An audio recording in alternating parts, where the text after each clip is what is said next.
Em 1843, na vila de Diamantina, no alto das Minas Gerais, uma mulher escravizada chamada Balbina foi arrastada até o pátio interno de um sobrado de pedra por 2 capangas da família.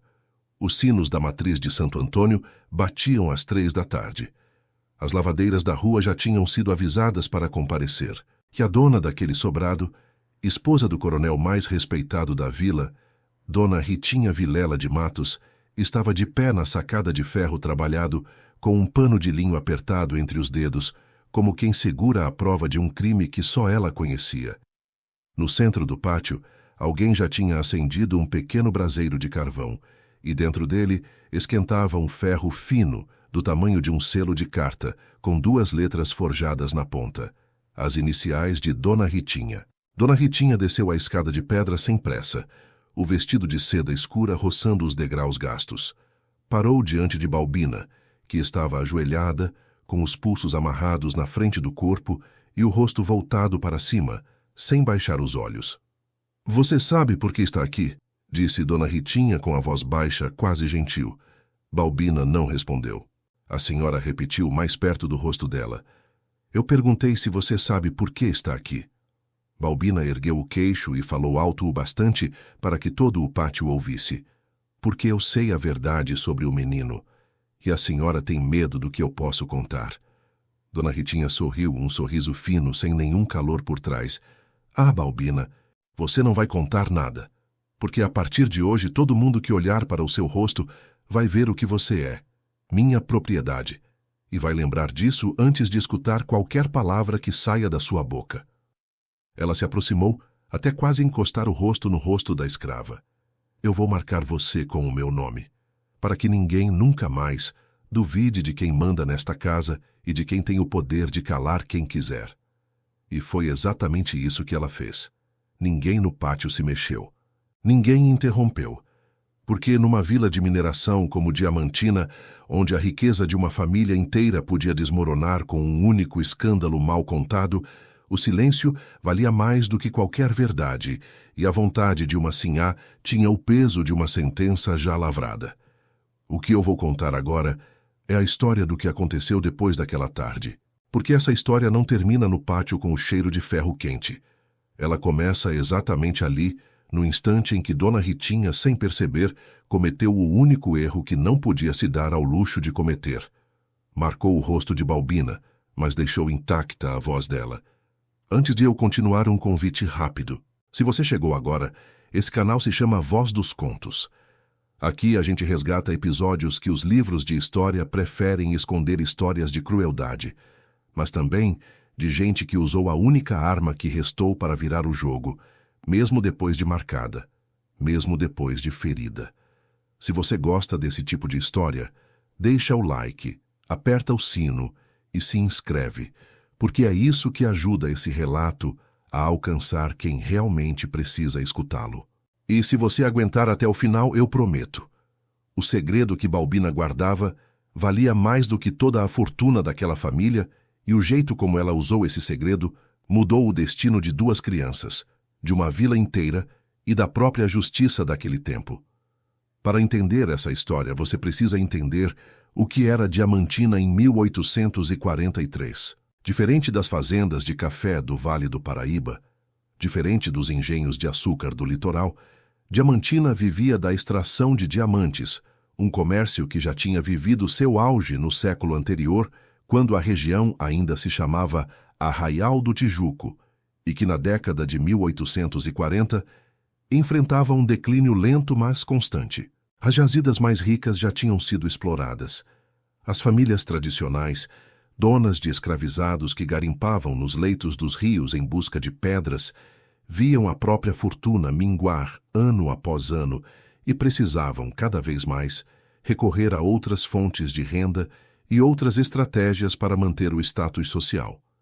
Casamentos vantajosos, heranças bem administradas e, sobretudo, a manutenção de uma reputação impecável diante da sociedade da vila. Numa comunidade pequena como aquela, onde todo mundo conhecia todo mundo, um escândalo de família podia destruir décadas de prestígio em poucos dias. E era exatamente esse medo do escândalo que movia Dona Ritinha havia anos. Havia também em Diamantina uma particularidade que pesaria bastante no desfecho dessa história. A presença regular de autoridades da coroa, depois do Império, em visitas de inspeção chamadas correições, quando um magistrado viajava de vila em vila para verificar processos, ouvir queixas e revisar decisões locais. Essas visitas eram raras, mas temidas por quem tinha algo a esconder, porque um ouvidor de fora, sem compromisso com as famílias da região, podia revirar segredos que ninguém local ousava tocar. Havia ainda um detalhe que tornava Diamantina especialmente sensível a esse tipo de escândalo.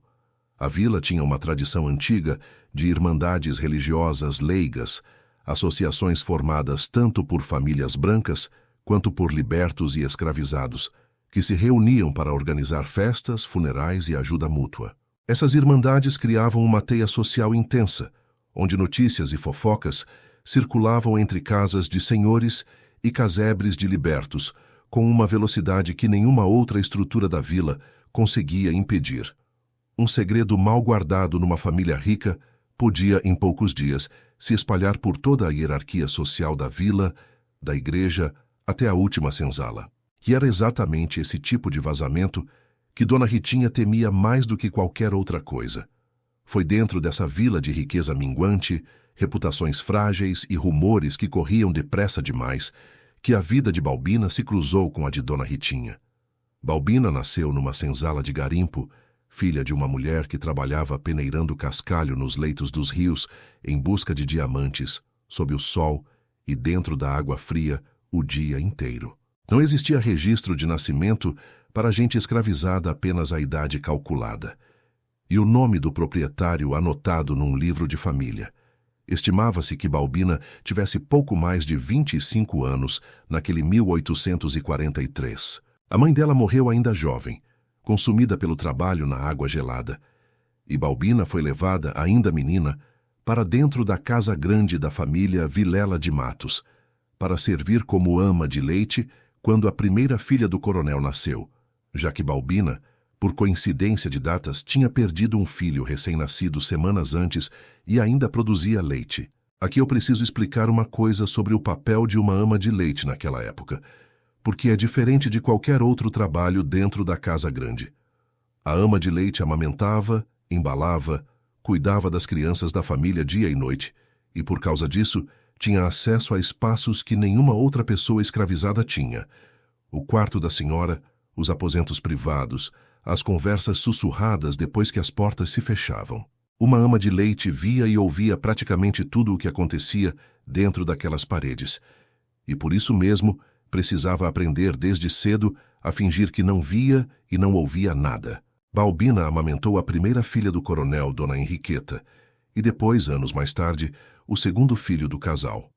Foi ela quem embalou as duas crianças nas primeiras noites de vida, quem cantou as primeiras cantigas, quem percebeu, antes de qualquer médico, quando alguma delas adoecia. Balbina tinha, além disso, uma memória fora do comum, do tipo que os mais velhos da senzala chamavam de memória de rio, porque, diziam eles, guardava tudo sem deixar nada escapar, do mesmo jeito que um rio guarda cada pedra do próprio leito debaixo da água. Ela lembrava datas, frases ditas de passagem, o tom exato de uma discussão ouvida através de uma porta entreaberta. Era esse dom, mais do que qualquer outra coisa, que fazia dela uma presença ao mesmo tempo indispensável e perigosa dentro daquela casa. E foi justamente essa proximidade, essa confiança quase absoluta, que a família depositava nela sem perceber, somada a essa memória que nunca esquecia detalhe algum, que a colocou no centro de um segredo que não era dela, mas que passaria a carregar sozinha. Dona Ritinha tinha 37 anos e vivia havia mais de uma década sob um peso que a sociedade de Diamantina nunca deixava ela esquecer. Depois da primeira filha, Dona Henriqueta, ela não conseguia mais engravidar. Ano após ano, as gestações terminavam antes do tempo, ou nem sequer aconteciam, e a vila inteira comentava baixinho, nas rodas de chá e nas portas da igreja, que o coronel Ambrósio precisava de um herdeiro homem e que talvez fosse hora de considerar outras providências. Naquele tempo, um casamento sem herdeiro homem era visto como uma fragilidade perigosa, e mais de uma família da região já tinha assistido a fortunas inteiras escaparem para parentes distantes por falta de descendência direta, especialmente quando havia, como no caso do coronel, um sobrinho ambicioso disposto a reivindicar tudo caso o casal não tivesse filho homem legítimo. O sobrinho se chamava Deodato, filho de um irmão mais novo do coronel, e vivia insinuando em cartas e em visitas que já se considerava o herdeiro natural daquela fortuna, caso Deus não abençoasse o casal com um filho. Dona Ritinha ouvia esses comentários havia anos, e cada gestação perdida era para ela mais do que uma dor pessoal. Era a contagem regressiva de tudo o que ela tinha construído como senhora daquela casa. Ela via nas outras senhoras da vila um misto de pena e desconfiança que a corroía por dentro. Sabia que, nos bastidores, já se falava até em possíveis pretendentes para um segundo casamento do coronel, caso a esterilidade dela se confirmasse de vez, e essa possibilidade a apavorava mais do que qualquer outra coisa, porque significaria não apenas perder o marido, mas perder também a casa, o nome e a única identidade que ela tinha construído para si mesma depois de deixar a família de origem, já bastante empobrecida, para se casar com o coronel ainda jovem. O que Dona Ritinha fez para resolver esse problema é algo que eu preciso contar com cuidado, porque envolve outra pessoa que sofreu tanto quanto Balbina, ou até mais. Havia na senzala da propriedade uma jovem escravizada chamada Marcelina, grávida de um filho que ela sabia, desde o início, que jamais poderia criar como seu. Quando Marcelina entrou em trabalho de parto, numa noite de junho, Dona Ritinha, que já tinha simulado uma gravidez perante a vila havia meses, escondendo o próprio corpo sob vestidos largos e evitando visitas, mandou isolar a senzala onde Marcelina estava e permitiu a entrada de apenas 2 pessoas, a parteira de confiança da família e Balbina. O menino nasceu saudável ao raiar do dia. E antes mesmo que Marcelina pudesse segurar o próprio filho no colo por mais do que alguns instantes, Dona Ritinha entrou no cômodo, envolveu a criança num pano fino que já tinha preparado e anunciou para toda a vila, poucas horas depois, que tinha dado à luz, finalmente, ao herdeiro homem que a família esperava havia tantos anos. Balbina, que segurou Marcelina pela mão durante boa parte daquele trabalho de parto, tentando confortá-la enquanto sabia, ao mesmo tempo, que não podia impedir o que estava prestes a acontecer, jamais esqueceu o som do choro engasgado de Marcelina quando Dona Ritinha tirou a criança dos braços dela. Foi um som que Balbina carregou dentro do peito por mais de 13 anos, junto com o cheiro daquela madrugada, o barulho da chuva fina no telhado de pau a pique e a expressão de Marcelina, que não gritou, não implorou, apenas fitou o teto, como se tentasse gravar cada segundo daquele contato breve antes que fosse arrancado dela. Marcelina nunca mais teve permissão de se aproximar do próprio filho. Foi transferida, dias depois, para uma propriedade distante da família, sob o pretexto de precisar de ares mais saudáveis para se recuperar do parto, e ali permaneceu, longe da vila, longe do menino que tinha carregado no ventre por 9 meses. Balbina, que tinha assistido ao parto, que tinha ouvido o primeiro choro daquela criança e que sabia com absoluta certeza que o menino apresentado à sociedade de Diamantina como o herdeiro legítimo do coronel Ambrósio era, na verdade, filho de uma mulher escravizada, tornou-se sem escolha a guardiã involuntária do segredo mais perigoso daquela família. Durante anos, Balbina amamentou aquele menino, cuidou dele como se fosse seu, e carregou o peso de saber a verdade sem nunca poder contar a ninguém. Ela tinha, guardado dentro de um pequeno saquinho de pano costurado por ela mesma, um pedaço do cordão umbilical seco do menino, envolto numa fita que Marcelina tinha usado no cabelo naquela noite e que Balbina retirou escondida no calor do parto, como quem guarda uma prova sem saber ainda para que serviria. Guardava também na memória uma data exata. O menino tinha nascido de madrugada, num dia que não coincidia de jeito nenhum com o dia que Dona Ritinha anunciou à vila como sendo o do parto. E havia um detalhe físico que Balbina jamais esqueceria. O menino nasceu com uma pequena mancha de nascença em formato de meia-lua atrás da orelha esquerda, exatamente igual a uma marca que Balbina tinha visto semanas antes na própria mãe de Marcelina, a avó biológica da criança. Os anos foram passando. O menino, batizado com o nome de Firmino Vilela de Matos, cresceu sendo tratado como herdeiro, estudando com preceptores particulares, preparado desde cedo para assumir os negócios da família. Ele chamava Balbina de mãe preta, um termo comum na época para as amas de leite que criavam os filhos dos senhores, e havia entre os dois uma afeição genuína, que ia muito além da obrigação do trabalho. Era Balbina quem o consolava quando ele tinha pesadelos, quem inventava histórias para fazê-lo dormir, quem percebia com aquele olhar atento que nunca deixava passar nada quando alguma coisa o incomodava, mesmo que ele próprio não soubesse explicar o quê. Havia noites em que o menino, ainda pequeno, perguntava a Balbina por que às vezes ela olhava para ele com uma tristeza que ele não entendia, e Balbina respondia sempre a mesma coisa: porque eu queria mais para você do que o que a vida vai te dar, meu filho. Ela nunca especificava o que queria dizer com aquilo, mas o menino guardava a frase, sem entender ainda o peso completo que ela carregava. Dona Henriqueta, a filha mais velha, casou-se aos 19 anos com um comerciante da vila e foi morar em outra casa. E Balbina permaneceu ali, dentro do sobrado, cada vez mais essencial para os cuidados domésticos, mas também cada vez mais incômoda para Dona Ritinha, que via nela um lembrete constante e silencioso de tudo o que tinha feito para garantir a própria posição. Talvez tudo tivesse continuado em silêncio, se não fosse por uma carta que chegou de Portugal, no início de 1843. O sobrinho Deodato, que nunca desistira de reivindicar parte da herança, tinha contratado secretamente um procurador para investigar as circunstâncias do nascimento de Firmino, desconfiado de rumores antigos que circulavam pela vila, rumores que ninguém nunca tinha ousado confirmar em voz alta, mas que insistiam em sobreviver, de boca em boca, entre as famílias mais antigas de Diamantina. A carta do procurador informava que ele pretendia visitar a vila, aproveitando justamente a correição do próximo ouvidor, marcada para o meio daquele ano, e que esperava conseguir, junto às autoridades, uma revisão formal do processo de reconhecimento de herdeiro.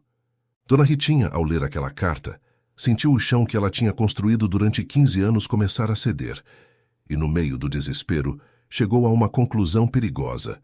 Se alguém pudesse confirmar, com detalhes precisos, a história verdadeira do nascimento de Firmino, essa pessoa só podia ser Balbina. O estopim final veio dias depois, quando Dona Ritinha, revistando os pertences de Balbina sob o pretexto de uma limpeza geral da senzala, encontrou o pequeno saquinho de pano com o resto do cordão umbilical seco e a fita antiga. Ela não precisou de mais nada para entender o que aquilo significava.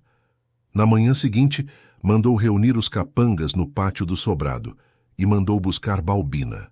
E é exatamente aqui que a cena que eu descrevi no começo do vídeo acontece de verdade. O que eu vou contar agora é uma das partes mais duras que esse canal já registrou. Mas essa história precisa ser contada até o fim, porque calar diante da crueldade também é uma forma de deixar a injustiça vencer. Era uma quinta-feira de mercado, e o pátio do sobrado estava cheio, porque Dona Ritinha tinha ordenado que os vizinhos e as lavadeiras da rua assistissem. Todo mundo sabia que quando a senhora mandava reunir gente no pátio, uma lição estava para ser ensinada. O que ninguém esperava era que a lição dessa vez não fosse sobre um erro cometido, mas sobre um segredo guardado havia mais de uma década. 2 capangas trouxeram Balbina, os pulsos amarrados na frente do corpo. Dona Ritinha desceu os degraus com o ferro já preparado, brilhando de calor sobre o braseiro.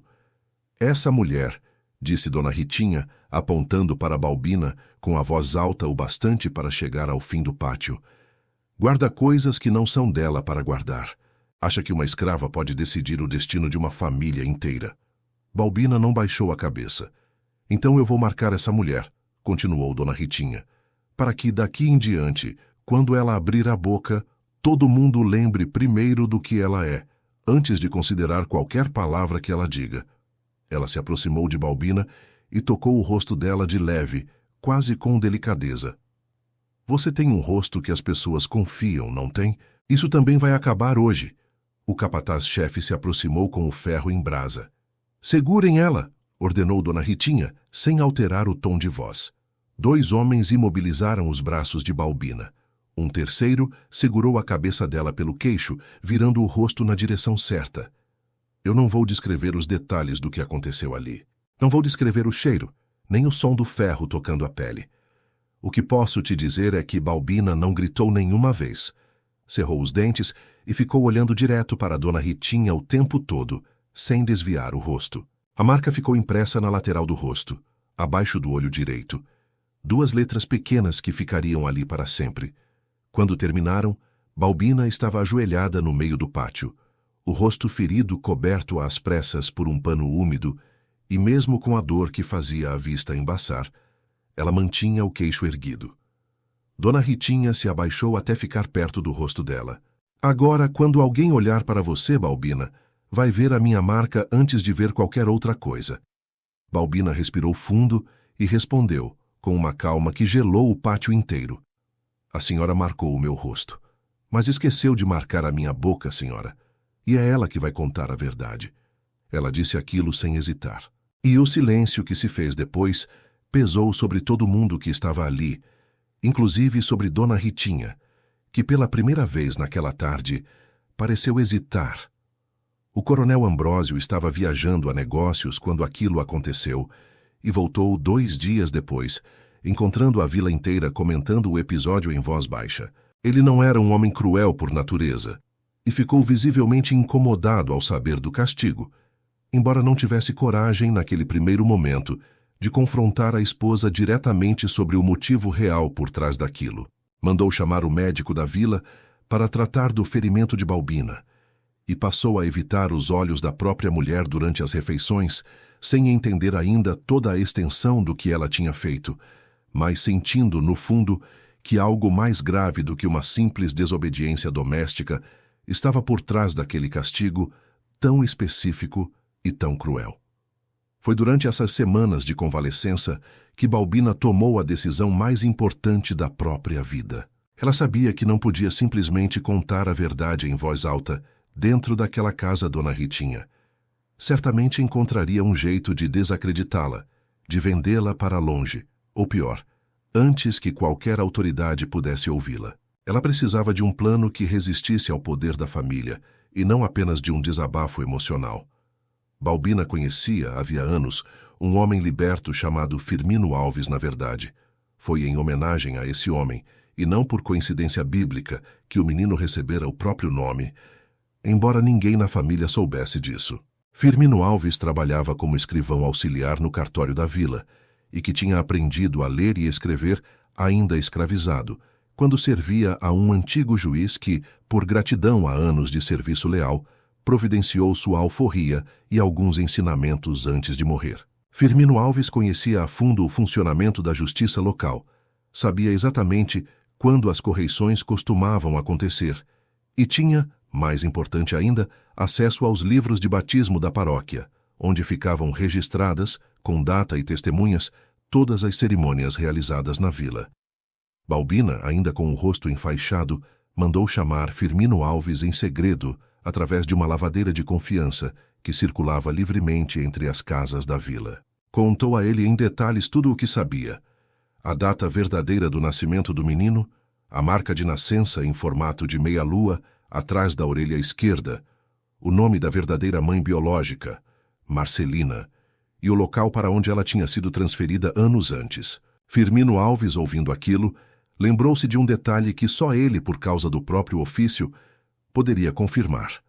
O padre da paróquia, seguindo as normas da igreja daquela época, registrava no livro de batismo não apenas o nome da criança batizada, mas também, em muitos casos, uma breve anotação sobre parteiras e testemunhas presentes ao parto, sobretudo quando havia complicações. Se existisse nesse livro qualquer menção a Marcelina, ou qualquer data que não coincidisse com a data oficial anunciada por Dona Ritinha, aquilo se tornaria uma prova documental que nenhuma autoridade poderia simplesmente ignorar. Firmino Alves passou semanas revisando com extremo cuidado para não levantar suspeita os livros antigos da paróquia, sob o pretexto de organizar o arquivo para uma inspeção de rotina. E encontrou o que precisava: uma anotação discreta, feita pelo próprio pároco, mencionando o batismo apressado de um menino, filho de mãe não identificada nos registros públicos, mas cuja descrição de idade e circunstância batia exatamente com Marcelina, numa data que antecedia em 11 dias a data oficial do nascimento de Firmino Vilela de Matos, segundo os registros da família. Era a prova que faltava. Mas Firmino Alves sabia de uma coisa fundamental. Naquela época, o testemunho isolado de uma pessoa escravizada, por mais verdadeiro que fosse, dificilmente seria suficiente para abalar a palavra de uma família tradicional como os Vilela de Matos. Seria necessário reunir mais evidências físicas, testemunhas livres dispostas a confirmar partes da história e, sobretudo, a presença de uma autoridade de fora da vila, sem compromisso com o coronel ou com Dona Ritinha, disposta a investigar com isenção. A correição do ouvidor estava marcada, por coincidência quase providencial, para dali a poucas semanas. E foi então que Firmino Alves e Balbina, com a ajuda de mais 2 pessoas, a parteira, que tinha assistido ao parto secreto anos antes e estava hoje já idosa e cansada de guardar aquele peso na consciência, e um antigo capataz aposentado, que também suspeitava de tudo havia anos, começaram a construir, com paciência e cautela, o caso que seria apresentado ao magistrado assim que ele pisasse em Diamantina. Balbina, mesmo com o rosto ainda marcado e dolorido, ditava cada detalhe que lembrava para Firmino Alves registrar por escrito, porque sabia que palavra falada podia ser negada, mas palavra escrita, com data e assinatura de testemunha, pesava de outro jeito diante da lei. Durante esse período, Balbina precisou continuar servindo dentro do sobrado, como se nada estivesse acontecendo, cuidando das refeições, das roupas, dos afazeres de sempre, enquanto por dentro carregava o peso de um plano que, se descoberto antes da hora, podia significar não apenas o fim de toda a esperança de justiça, mas também um castigo ainda pior do que o ferro em brasa. Mais de uma vez, ela sentiu o olhar de Dona Ritinha se demorar mais do que o necessário sobre ela, como quem desconfia de algo sem conseguir nomear o quê, e precisou usar toda a da experiência de anos, fingindo não ver e não ouvir para não trair, nem por um segundo, o que estava sendo construído fora daquelas paredes. Quando o ouvidor finalmente chegou à vila, semanas depois, acompanhado por um pequeno séquito e recebido com toda a pompa que as famílias tradicionais de Diamantina costumavam reservar para autoridades importantes, o procurador contratado pelo sobrinho Deodato já estava lá, pronto para apresentar suas próprias suspeitas sobre a legitimidade do herdeiro. O que o procurador de Deodato não esperava era encontrar, esperando pela mesma audiência, um pedido formal de investigação apresentado por Firmino Alves, escrivão respeitado do próprio cartório da vila, acompanhado de um depoimento assinado pela parteira, pelo antigo capataz, e por uma descrição detalhada fornecida por Balbina de uma marca de nascença que ninguém, além de quem tinha estado presente naquele parto secreto, poderia conhecer. O ouvidor, um homem de meia idade, experiente em lidar com disputas de herança entre famílias abastadas e já acostumado a desconfiar de aparências bem construídas, ordenou que o menino, então com 13 anos, fosse examinado discretamente por um médico da comitiva, sob o pretexto de uma simples consulta de rotina. A mancha de nascença em formato de meia-lua atrás da orelha esquerda estava exatamente onde Balbina tinha descrito. Diante da prova física, do registro paroquial com a data divergente e dos depoimentos coincidentes de 3 testemunhas independentes, o ouvidor determinou a abertura de um processo formal de investigação sobre a legitimidade do reconhecimento de Firmino Vilela de Matos como herdeiro direto do coronel Ambrósio. Dona Ritinha, confrontada com as evidências reunidas, tentou negar tudo no início, mas a pressão do processo, somada ao medo de uma condenação por fraude que poderia levá-la à prisão, e não apenas à perda da posição social, fez com que ela, semanas depois, através de um advogado, reconhecesse parcialmente os fatos, numa tentativa desesperada de negociar um desfecho menos catastrófico para a própria liberdade. O coronel Ambrósio, ao saber da verdade completa, ficou devastado não apenas pela fraude em si, mas por perceber o quanto Balbina tinha sofrido para proteger um segredo que nunca deveria ter sido dela para carregar. Ele não interviu para proteger a esposa. Pelo contrário, ele mesmo, num gesto que surpreendeu a vila inteira, providenciou o transporte para trazer Marcelina de volta à propriedade da família, depois de mais de uma década separada do próprio filho. O reencontro entre Marcelina e o menino, que já tinha 13 anos e precisou aos poucos entender toda a história da própria origem, foi acompanhado de perto por Balbina, que se recusou a se afastar durante aquele processo, entendendo que aquela criança, criada por ela desde os primeiros dias de vida, precisava de alguém que já conhecia toda a verdade para ajudá-lo a atravessar aquilo sem se despedaçar por dentro. O primeiro encontro entre mãe e filho, depois de 13 anos separados, aconteceu no próprio pátio do sobrado, onde Balbina tinha sido marcada meses antes, e foi Balbina quem seguiu ao lado do menino até onde Marcelina esperava, sentindo as pernas dele tremerem a cada passo. Marcelina, ao ver o filho já rapaz, levou as duas mãos à boca e não conseguiu dizer nada por um longo tempo, só chorando em silêncio, enquanto o menino, confuso e emocionado ao mesmo tempo, olhava para Balbina em busca de alguma orientação sobre o que fazer diante daquilo. Foi Balbina quem finalmente colocou a mão no ombro dele e disse baixinho: "Pode ir, meu filho, essa também é sua mãe." Sempre foi. O processo judicial se estendeu por mais de um ano. No fim, a justiça reconheceu formalmente a fraude cometida por Dona Ritinha, determinou que a herança da família fosse reorganizada segundo as regras legítimas de sucessão e, como parte da sentença, dado o testemunho decisivo que tinha permitido esclarecer todo o caso, determinou também a alforria imediata e sem custo de Balbina, de Marcelina, e da parteira que tinha ajudado a confirmar os fatos, reconhecendo formalmente, num raro precedente para a época, o papel essencial que o testemunho delas tinha tido na apuração da verdade.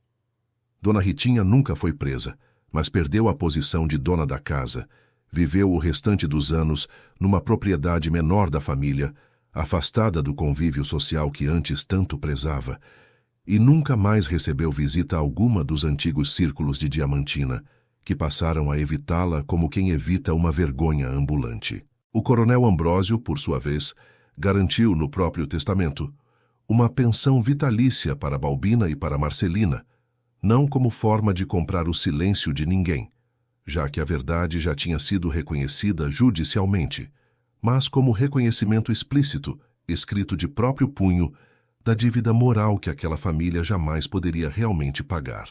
Balbina viveu o restante da vida como mulher livre em Diamantina, com o rosto ainda marcado pelas duas letras que Dona Ritinha tinha gravado nele anos antes. Ela nunca escondeu a marca, e, quando alguém perguntava sobre aquilo, ela respondia sempre a mesma frase, que ficou conhecida entre as famílias libertas da vila: "Essa marca prova o que ela tentou fazer comigo, e a minha vida livre prova que ela não conseguiu." Firmino, o menino criado por ela, manteve contato próximo com Balbina até a vida adulta, e é dele, segundo relatos que passaram entre famílias de Diamantina por gerações, a frase gravada anos depois numa pequena lápide simples no cemitério da vila: "Aqui descansa quem me ensinou que verdade guardada com paciência pesa mais do que qualquer mentira contada com pressa." Os registros oficiais da vila guardam apenas uma linha sobre Balbina: "Balbina, parda, forra por sentença judicial, ama de leite, sem outras observações." Uma linha, para uma vida inteira de silêncio estratégico que, no fim, se transformou na verdade mais ruidosa que aquela família jamais precisou enfrentar. Mas eu acredito que existe outro tipo de arquivo, que os registros da vila nunca souberam guardar direito. O arquivo da paciência de quem espera o momento certo, mesmo depois de marcado, mesmo depois de ferido, para deixar a verdade falar mais alto do que qualquer ferro em brasa. E nesse arquivo, o nome de Balbina sobreviveu, passado de geração em geração entre as famílias libertas de Diamantina, como exemplo de que existe um tipo de resistência que não precisa de gritos, ela só precisa de memória exata e de coragem para esperar. Ela não foi apenas uma vítima, ela foi a guardiã de uma verdade que ninguém mais tinha coragem de carregar, e que, no fim, devolveu a liberdade não só para ela mesma, mas para outra mulher que tinha sido separada do próprio filho havia mais de uma década, e devolveu também a um menino que cresceu sendo chamado de herdeiro, o direito de conhecer, finalmente, a própria origem verdadeira, sem mentira nenhuma entre ele e o próprio sangue. Essa história existe para lembrar a gente de duas coisas importantes. A primeira, a crueldade tenta marcar o corpo para calar a voz, mas raramente entende que uma marca no rosto não apaga o que já foi guardado na memória. A segunda, às vezes a justiça, mesmo naquele tempo, mesmo naquele sistema profundamente injusto, podia ser movida por quem tinha paciência de reunir prova por prova, testemunha por testemunha, até que a verdade se tornasse maior do que qualquer sobrenome poderoso. Balbina perdeu a pele intacta do próprio rosto. Perdeu anos convivendo com um segredo que não era dela para carregar sozinha, mas nunca perdeu a capacidade de esperar o momento certo, e foi exatamente essa paciência que devolveu 2 vidas inteiras a quem tinha sido roubado de tudo. E é por isso que a gente conta essa história hoje, para que aquela linha seca dos registros de Diamantina não seja a última palavra sobre Balbina. E essa, meu amigo, é a história da ama de leite escravizada a quem marcaram o rosto a ferro para calar um segredo, e o segredo que ela guardou, com paciência de anos, acabou virando a própria sentença que libertou 2 mulheres e devolveu um filho à mãe que tinha sido roubada dele. Se essa história te tocou, eu preciso pedir 3 coisas, e cada uma delas realmente importa. A primeira, deixa o seu like agora. Não é só um gesto de educação. É o que faz o algoritmo entender que histórias assim precisam alcançar mais gente. Uma história vista por muita gente é uma história que não desaparece. A segunda, se inscreve no Voz dos Contos e ativa o sininho. Toda semana a gente traz uma nova história do Brasil escravista, de resistência silenciosa, de gente que a história oficial preferiu esquecer e que a gente se recusa a deixar morrer no esquecimento. A terceira, compartilha esse vídeo com alguém que precisa ouvir isso. Manda para aquele amigo que gosta de história de verdade. Manda para o grupo da família, porque é o compartilhamento que faz uma história dessas atravessar o tempo, do mesmo jeito que a paciência de Balbina atravessou mais de uma década até a verdade finalmente vir à tona. E agora, conta para mim nos comentários. Você acha que a maior força de Balbina foi ter guardado o segredo por tantos anos sem contar a ninguém, ou o momento em que ela finalmente decidiu usá-lo? Eu leio todos os comentários, e é ouvindo vocês que eu escolho as próximas histórias desse canal. Eu sou a voz, e essa história, a história de Balbina, fica com você, marcada na pele de quem foi ferida, mas nunca apagada da memória de quem escutou até o fim. Obrigado por ouvir a Voz dos Contos. Até a próxima história.